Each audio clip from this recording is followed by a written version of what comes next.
So if you've watched this channel in recent times, you are well aware that I keep a lot of different fish. African cichlids, planted tanks, South American cichlids, and this is probably my favourite tank right here. Look at that, just beautiful. I've also recently started getting into goldfish, and I absolutely love this tank, so I'll probably be getting more goldfish here soon. But the fish that first got me into this hobby was African cichlids, and I've got some fry/juveniles growing out here. Let's take a closer look. They might scatter, they might not. Oh, there we go, money. Anyway, thought this would be a perfect opportunity while these are growing out and colouring up. Thought it would be a good time to go over an older video that I did, but keep it short and snappy and go over the ways and techniques to colour up African cichlids, especially a Lunicara and Haplachromis in terms of the males. So let's take a look.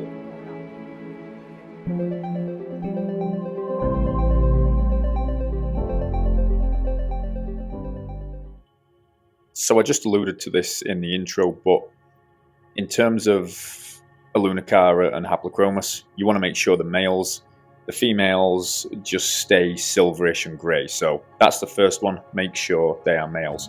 Number two, water changes are incredibly important. These help the fish grow out, decreasing growth inhibiting hormones in the water as well as nitrates, which can affect the fish if you let them build up for too long.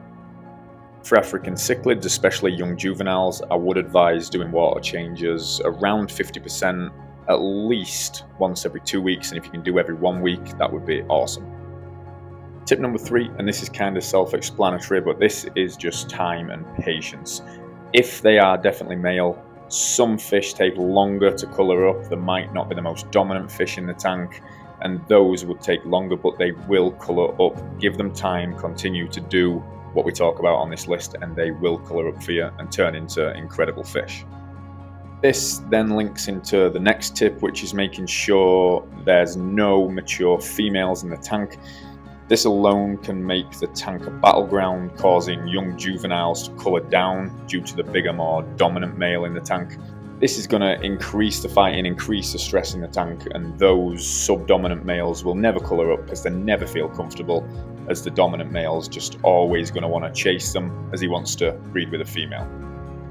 The next tip is making sure that the tank and the filtration is adequate. For African cichlids, especially the Lunicara, I definitely recommend a tank size that's a minimum of 55 gallon if you're doing a display tank, and if you can go bigger, 75, 125, definitely do so. In terms of filtration for African cichlids, they are a little bit messy, so along with those water changes, you are going to want to at least turn the tank over 5 or 6 times an hour. You can get that through the gallons per hour rating for the filter, but note that once there's media in that filter, it is going to slow down, so just be cognizant of that.